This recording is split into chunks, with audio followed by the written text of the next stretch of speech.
Last week the Daily Telegraph's front page showed the 15 Tory MPs who had voted against the government under the headline, the Brexit Mutineers. One of the first things pointed out was that 2/3 of the group were lawyers. In fact, only 9 of the 15 are barristers or solicitors. A 10th is the son of a high court judge, but in the hereditary meritocracy in which we live that counts as the same thing. This seemed to be taken as a point in their favor. Who wouldn't want our politicians to be sensible lawyers?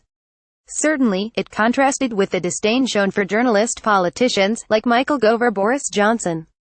Would we really rather our MPs were lawyers than us? Yes, some journalists do treat politics as a game, but it seems cruel to let people stand for Parliament only if they promise not to enjoy it. It's a fair criticism of leader writers that they have only a superficial knowledge of their subjects. But isn't having a superficial knowledge of many subjects rather a good thing if you have to decide between competing claims and interests, which is our legislators' job? To steal Isaiah Berlin's distinction, journalists are people, like the fox, who know lots of things, and lawyers, like the hedgehog, know one big thing. This distinction can be made, I think, without ascribing fox-like cunning to our Foreign Secretary. Moreover, the big thing that lawyers know, the law is not necessarily the best preparation for government. Dominic Grieve QC, the informal leader of the mutineers, suggests that lawyers bring a certain cautiousness to the table. Working out the worst possible outcome is of course part of their job, but it does, quite unconsciously, seep into their worldview.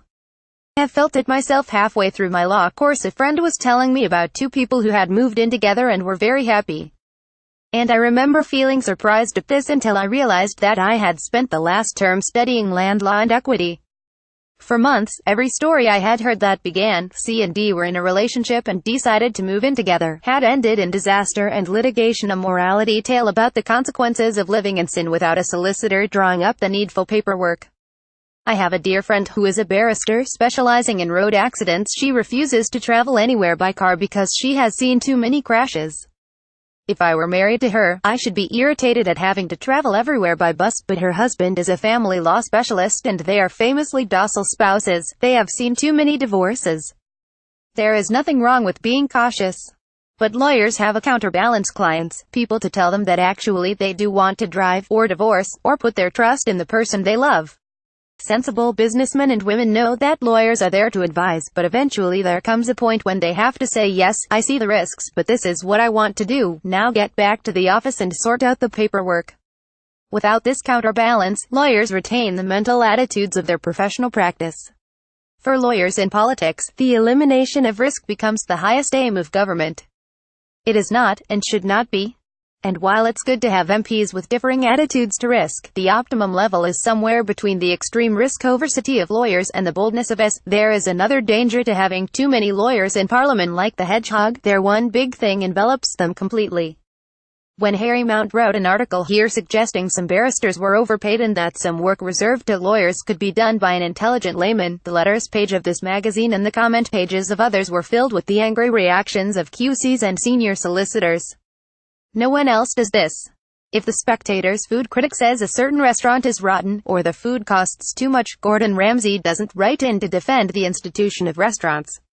But in no other profession does your sense of integrity depend on the institution you belong to. When lawyers are asked how they can defend someone who is guilty, they argue, perfectly correctly, that is their job within the legal system, but people whose self-esteem is dependent on the legal profession as a whole are hardly likely to challenge the rights and privileges of that profession if they become politicians. Lawyers are overrepresented in Parliament, around 15% of MPs at the last count. Ideally, we would like our MPs to better reflect the population, with fewer lawyers, more women and more working class. But if that utopia is unobtainable, journalists may be an adequate proxy.